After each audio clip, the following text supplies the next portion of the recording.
is environmental education and what are its main benefits for school and classroom? First of all, environmental education is a learning process. This means that it's not a specific subject, it's more a transversal content that can support teachers in implement a competence-based approach in their classroom. Looking at the main component of environmental education, we can identify 5 main components. First of all, the main objective is to develop awareness about environmental challenges and the relevance of the quality of the environment for the human well-being. But then, this awareness will be supported by knowledge and understanding of the main environmental challenges, its causes and impact. A third key element is the development of an attitude of concern towards environment, as well as motivation to solve and to do something for these environmental issues. But without skill and expertise, it is difficult to do something. So a 4 main point is the development of skill and expertise to address, to solve these environmental challenges. But finally, without the direct participation of the students in activity that will lead to the resolution of these environmental challenges, we can't say to have achieved completely our objectives. The main benefit of environmental education concern both the development of transversal skills for the students, for instance, the development of a critical thinking, the promotion of an healthy and sustainable lifestyle, the promotion of the proactiveness and tolerance. But at the same time, environmental education could be very important for implement competence-based approach. This means that this is not an extracurricular subject, but is a transversal content that can be integrated within the curricular programs. For instance, we can integrate environmental education within the science curricular.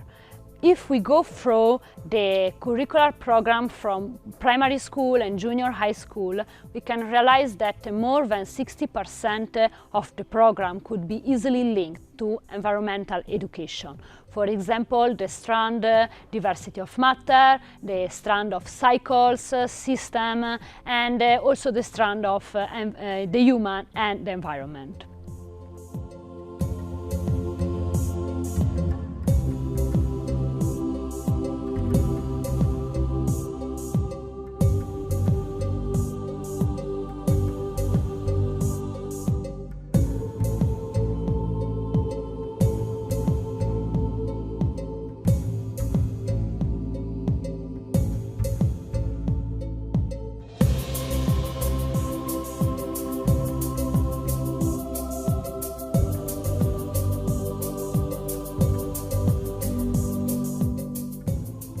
Agriculture is an important entity in our livelihoods, and so practicing agriculture, it is very important that we practice it safe for the environment and also safe for the human beings.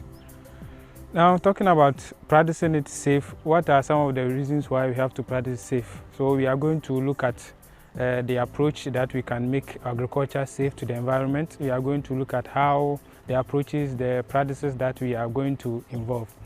Now, one important thing that makes agriculture safe that we all have to look at is organic agriculture.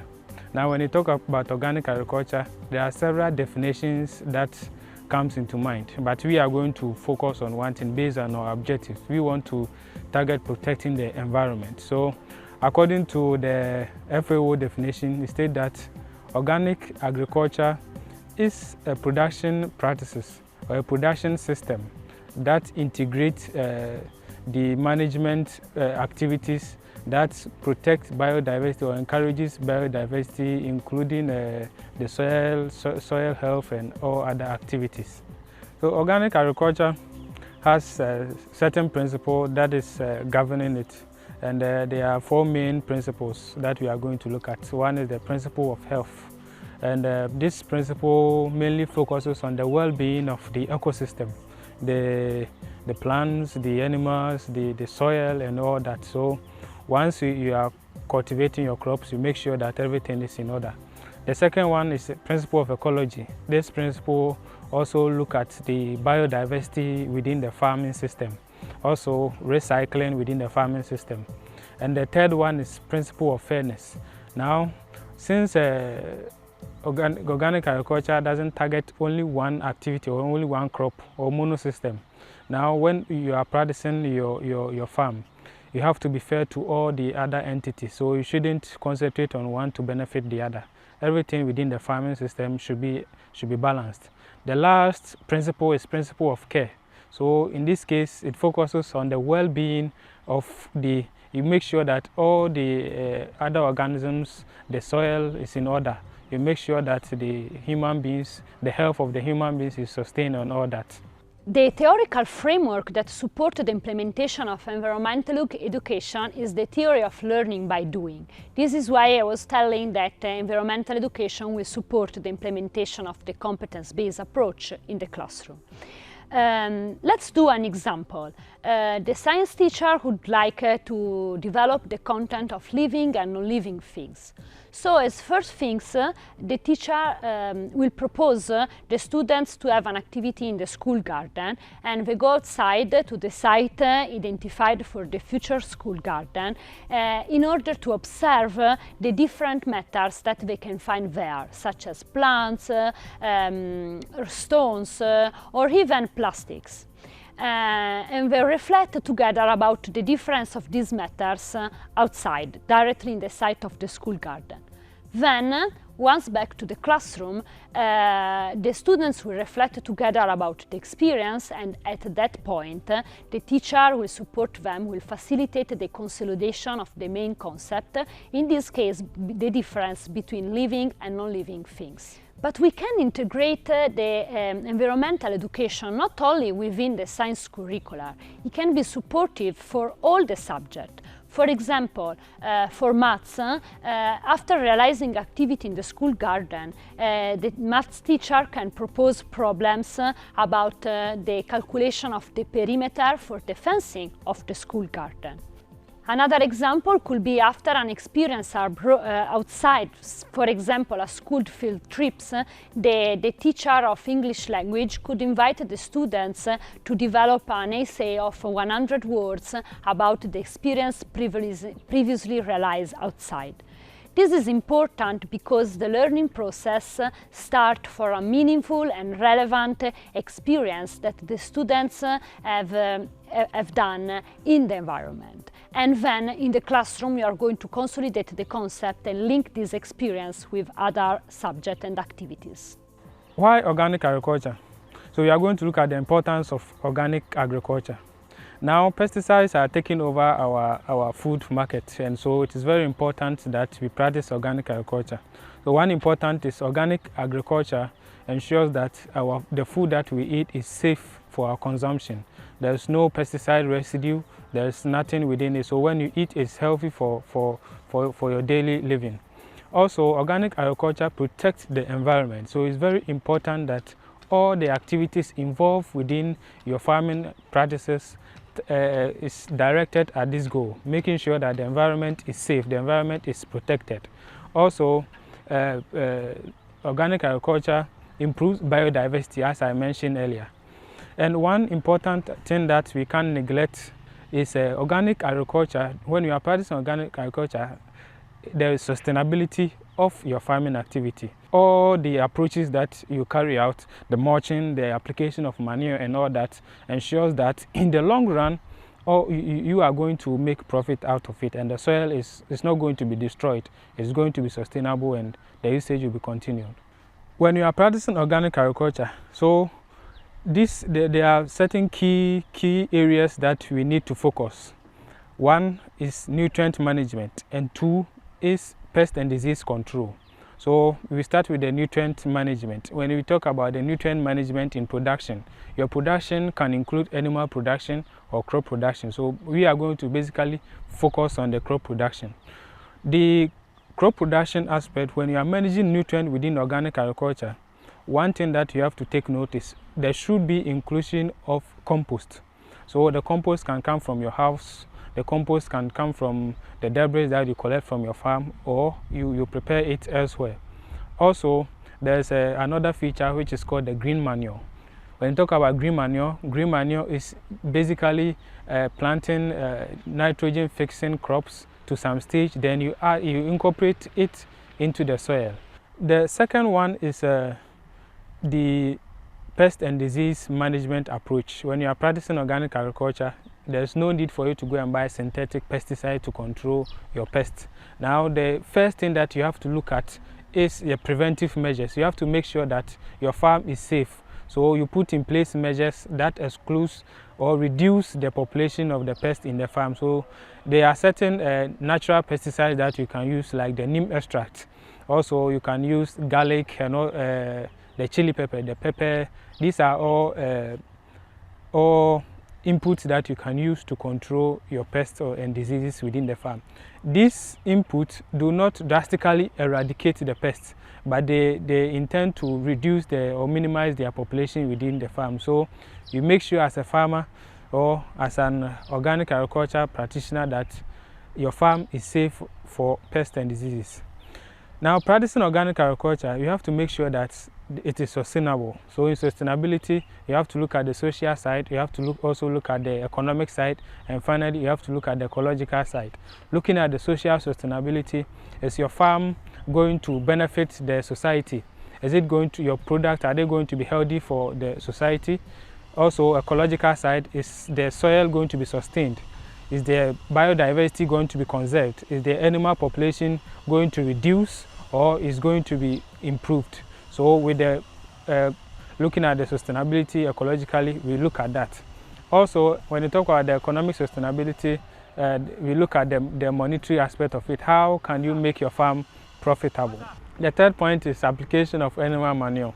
So the animal manure is basically applying the cow dung, the poultry droppings into our farm.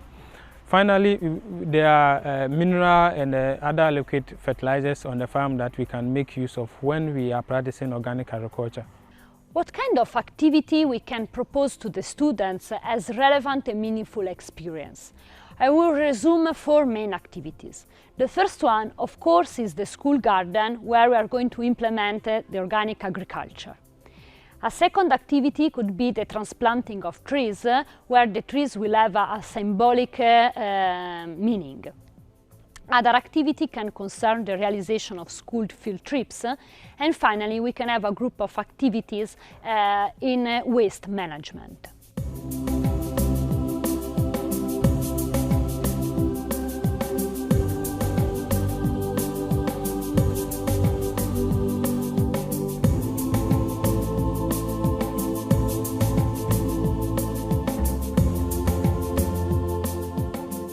Natural education improves academic performances. For instance, when the environment is used as an integrated context for learning the school curriculum, students have shown better performance in reading, writing, maths, social studies, and science. And additionally, teachers have seen reduced discipline and classroom management problems and increased engagement and enthusiasm for learning. Example of school field trip could be a field trip outside close to the school in a natural environment, for example a beach, but it could also be recommended to organize school field trips in natural environment that are relevant, for example, for studying the ecosystem, such as a protected area, for example a rainy forest. Example of activity that we can do in terms of waste management are activities that consider the reuse of some materials. For example, for the buckets of the school garden, we can reuse plastic bottles. We can also reuse clean waste materials for realizing some artistic composition.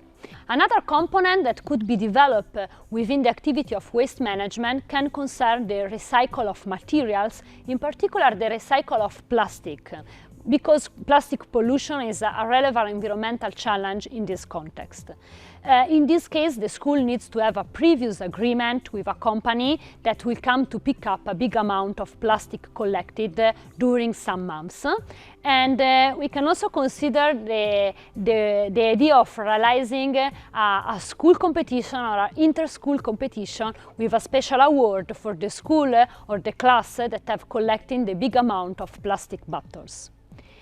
And finally, a last example of activity of waste management that can engage the community and raise awareness about environmental challenges are cleanup activities.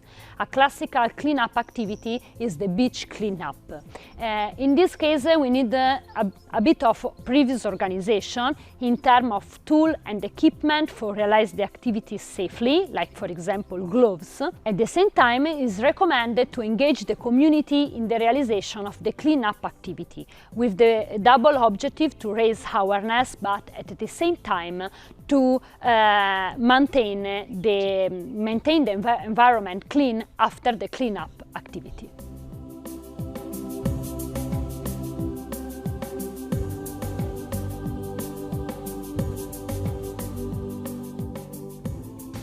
One thing I would like to address is the issue of recycling. A quote I came across somewhere saying, "Waste is never wasted until we decide to waste it." In this light, in the light of saving our planet, trying to save this planet Earth, because whatever we are putting into it comes back to us. We are at the receiving end of the harm that we are causing to Mother Earth. In the light of this, saving the planet, when we clean up, there are some activities, recycling activities that we can come up with the waste, especially the plastic waste, which are contributing tremendously to the greenhouse pollution, greenhouse gas emissions and all that. I believe we can't just toss them away. There are numerous creative things we can do with plastic waste. For example, let me share an example of an activity I carried out with my students with plastic waste.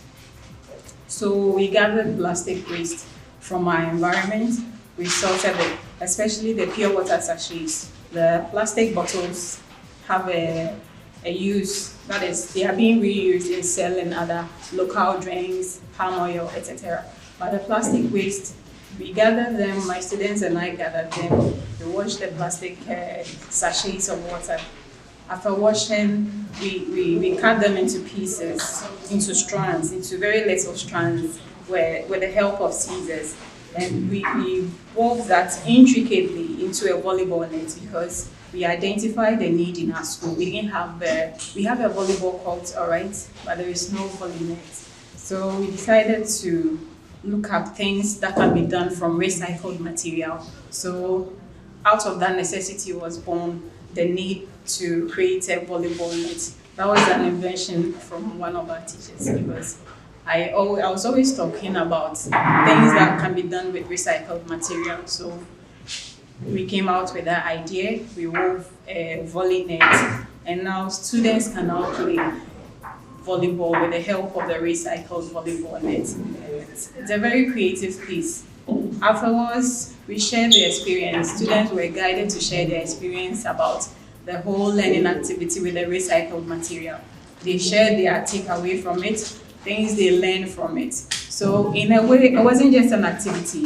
Students had takeaways from that experience. They were able to talk about things they learned from that experience. They increased their knowledge and practical use of artwork. They learned some artwork, the art composition aspect of it. It could also guide them in learning more about waste management and managing pollution. From awareness to action could be the perfect title of a learning pathway in environmental education. We can propose to start with a brainstorming about the concept of natural environment. What is the natural environment? And the realization, together with the classroom, of a concept map. In this activity, we can also focus on some concepts relevant for the science curriculum. For instance, living and non-living things, ecosystems and habitats. Then we can invite the students to reflect about how human activities are impacting on the environment and what is the negative impact of our action on the environment, as well as why there is a direct connection between the wellness of the environment, so the quality of the environment where we are living, and our well-being. Once introduce the topic with this activity of brainstorming concept map, we can pass analyzing and describing the main environmental challenges. For example, climate change, biodiversity loss, deforestation. The first activity that I'm going to propose could be easily realized both with children of 7 years old and students of junior high school. The teacher will prepare in advance some materials, titles, like for example deforestation, and a poster with the pictures that describes different aspects of the problem of the deforestation, and a short description of the problem that describes what is deforestation. Then the activity could be realized both with the entire classroom or in groups. The teacher will show the classroom these materials that he has prepared, or will give this material to the group for realizing the activity on their own. The activity will be to match the poster with the picture, with its title and its description. Then, and this second part of the activity is recommended especially for students of junior high school, the teacher can give to the students some material so that the group can do a research about a specific environmental issue. The research materials could be print-out, books, and when possible also have access to internet to realize an online research. So the group have to realize its research considering the causes, the impact, as well as some relevant example for the local context that explain this environmental issue. Finally, once developed the awareness and the knowledge about the environmental challenges, is also important to reflect about our personal responsibility towards environmental protection. Okay, so the thing about environmental challenges is that whether you are aware or not, it affects you. So you being ignorant about them doesn't mean that it wouldn't affect you. For example, if there is a disease outbreak, the disease will not come and ask who polluted the environment, let me catch that person. No, it doesn't work that way. It affects everybody. So we need to be aware of the environmental issues that face us. The issue of deforestation, the issue of loss of biodiversity, the issue of pollution, and then of course the issue of global warming and then climate change. Now the issue of deforestation is typically an economic issue. People feel they are poor, so they go to the forest to cut down trees and then make money from it. But we have to remember as a society that the trees that we are cutting down, when the rains come, when the flood comes, it's going to carry us away with our homes. So when we are thinking about saving ourselves economically, we should also think about how we are going to survive to enjoy the fruits of the economics or the money that we have made. So that has to do with deforestation.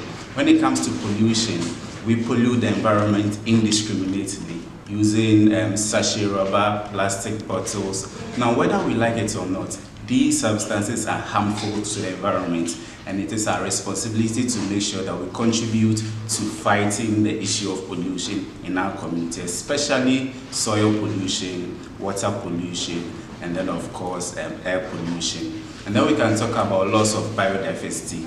We're having this conversation the last time where we said we can't even see butterflies anymore. When we're growing up, we used to chase them, catch nice, beautiful butterflies. We want to see who caught the most beautiful ones. But today, there are no butterflies around us. Even if there are just some few species around us. So what are we going to show to our kids as butterflies? Is it just the drawings or the pictures? We should be really concerned about this also.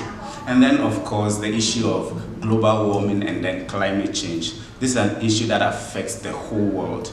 This global warming and climate change, you wouldn't say, okay, US is polluting the world, so when the rains come or when the storms come, it will come to only US. It is a global issue. and we have experienced the extreme weather conditions that we have seen in our various communities, even in the Western region. Prior to the beginning or the start of the rainy season, we experienced extreme heat. Some people were even not able to sleep in their rooms. They had to sleep outside because of the heat in the room. So these are the consequences of our actions on the environment. And if we do not take care, if we do not take action, if we do not join our hands in the fight against these environmental issues, someday, just someday, our children may not be fortunate to live in a safe environment and in a safe world. Thank you. A simple activity that we can do is preparing 2 boxes. One box with cards that are considered like action that have a positive impact on the environment, and a second box of cards of action that have a negative impact on the environment. For example, from box 1 we can have cards such as plant a tree. From box 2, negative action, we can have an example like I throw the sachet on open air after drinking the water. Then the students will pick up a card from box 1 or box 2, positive or negative action, and they have to explain why this specific action will have a positive or a negative impact on the environment. So now that we have looked at how to make agriculture safe for the environment, we are going to look at how we can include the organic agriculture into the school system. So in this approach, we are going to look at how we are going to promote the school garden. That's organic school garden. Now, organic, when you talk about garden, it's a small piece of land that you have your crops, whether you have other livestock in it, just a piece of land for yourself or for demonstration purposes.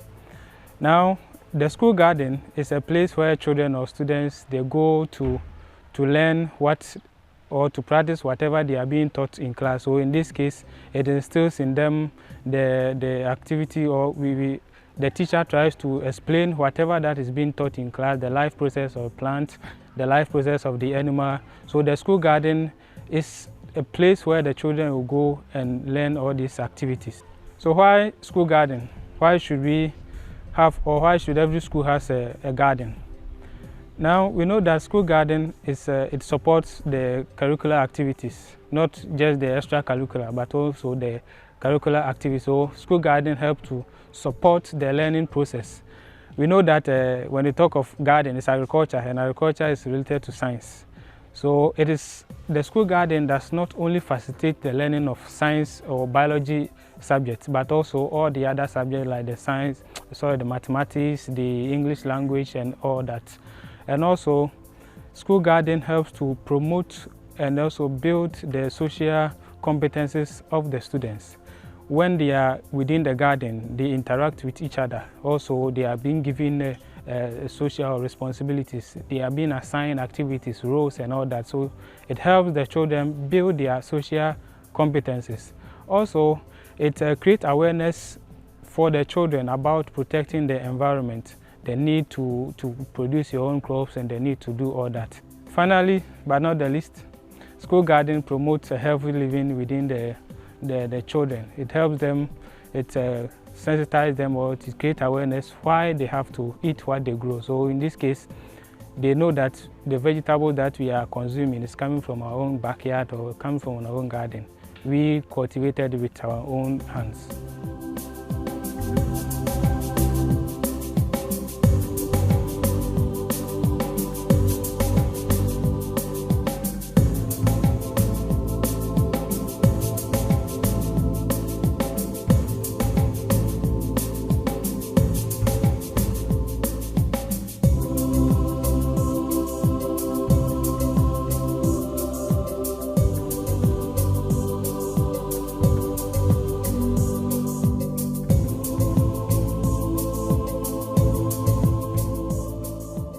So starting a school garden, once you develop the concept that, oh, this school or our school has to have a school garden, there are certain things that we have to look at.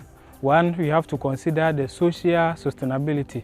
For the other sustainability, like the ecological and the economic, we have already mentioned those. But here we are going to look at how to sustain our school gardens socially. So in this case, when you develop the concept, one thing that we have to do is we have to start with organizing a meeting for all the parties. So all parties has to be involved. The parties that we are talking about, the teachers, the SMCs, the students, and all those parties involved, they have to be involved in the decision making. So in this case, they design what we call the SWOT analysis. The SWOT analysis simply means the strength, the weaknesses, the opportunities, and the threat of the garden that we are going to start. So we look at what are the strengths of the garden. We look at what are the weaknesses, what are the main challenges of the garden. Also, we look at what are the opportunities within the garden that will help the children. Also, what are the main threats that will affect the garden process. So we look at that. Secondly, to make the garden socially sustainable, you have to involve all partners. Involving all partners means once the garden is in progress, you organize something like school field days. You bring the communities, or you bring the parents of the children around to look at what their students are, what their children are being taught, what their children are doing. This motivates the society and the community around as a whole. Now, after we have done our SWOT analysis, we have gotten all our plans in our minds or plans in the books ready. How are you going to design the school garden? So we have to look at a suitable location that will benefit the school garden. So in doing that, we look at the growing condition for either the plants or the animal. You know that plants, you have to look at the soil condition and all that. For the animal, what is the favorite site that when you put their cages or whatever, the animals will grow well or the plants will grow well. So you look at the growing condition. Two, you have to look at the accessibility and visibility of it. It is very important that the school garden is close to the farm, because if it's far away from the farm, it discourages the learning process. It becomes very difficult for the teachers to utilize it for the intended purpose. Also, you have to look at the pollution from the surroundings and also the threat around. Aside getting putting down the suitable location and all that, there are other physical things that you have to look at. If you are looking at the crops, one, you have to look at the availability of sunlight. We know that plants, they love light, or they love sunlight. For them to successfully complete their life cycle, there should be availability of sunlight. Also, there should be, the soil conditions should be favorable for them. With the soil condition, the quality of the soil can be improved by applying compost or manure to improve the soil condition. And also the availability of water. We know that plants or animals, even they all love water. Without water, they cannot grow. Talking about the soil condition, school garden does not necessarily mean that it should be grown on the soil direct, but there are several approaches like the soils media that you can use to grow your crops. So there are designs like the hanging gardens that you can use. You can recycle the plastics. If your school doesn't have a space or the soil condition of your school is not good, you can use these things. Also, I first talk about accessibility and visibility. Your school garden should be easily accessible. Also, visibility is very important, that where you site the school garden, it should become visible to passerbys and to all. People outside should see what is going on within the garden, so that it can also motivate them and attract them to come and look at what is going on there. Also, you have to look at storage. When you start your school garden, there are some of the tools that you can't take it to your house and bring it back. You have to keep it at a safe location. Even when you harvest your crops, where are you going to save them? So you consider all these things. Also, security reasons. Some locations, there will be the necessity to provide a barricade or a fencing around it. Some locations, it wouldn't be necessary. So you look at the security-wise of the garden. There are several designs for the school gardens. It depends on the location, then the school or the community or the starting partners. That brings out what they want to achieve. So the design is not a straitjacket that you have to go by this design. No, you bring out your design and you are good to go. So behind me is a simple school garden that we have started. It's a 90 by 40 square meter, and we can see that we have used wire mesh and wood to fence it. So talking about the security, protection and all that is in place. So the design is your choice.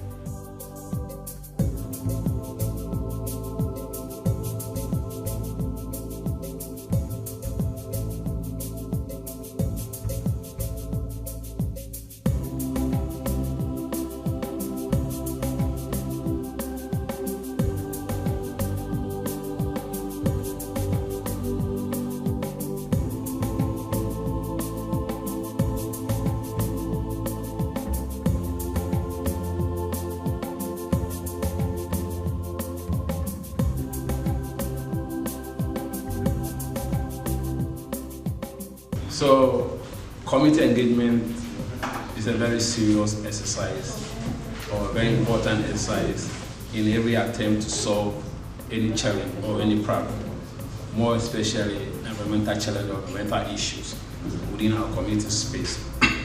Why is community engagement a very important exercise in addressing a particular problem? It is because the people we are trying to engage to solve the particular problem do not live in a vacuum, they live in the communities. Our activities, our actions takes place within a community. So before we are able to convince these people to take part in addressing a particular challenge, we need to engage them in a very respectful manner, in a very meaningful manner. How can we do that? Every community has leadership. Every community has leaders who serve various capacities and serve various interests. So to start with a community engagement probably in this exercise will be to walk through the school, which is the very point of call because this project is taking place in a school setting. Then school leadership will talk to the school management. The school managers will get to the parent-teacher association. Then through they will climb the ladder within the community space which this particular exercise is taking place. Engaging the community is also important in this regard because the children whom we are trying to impact or transfer this knowledge to are also living in the community. Their parents are those who are leaders in the community and are also members within the community. So if you walk through the school system to get through their parents, they will understand how cyclical this whole project intervention is.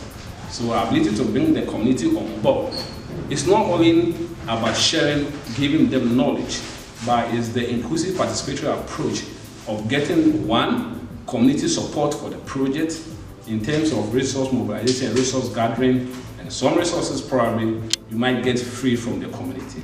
Apart from resource mobilization from the community, they are also able to talk among themselves and share knowledge among themselves on how this whole project can be sustainable in terms of the community owning the project and owning the various activities that the project will bring about, so that in the future they can replicate this whole project and probably adopt it as a community important days for celebration or important exercise days in terms of managing the environment and their surroundings.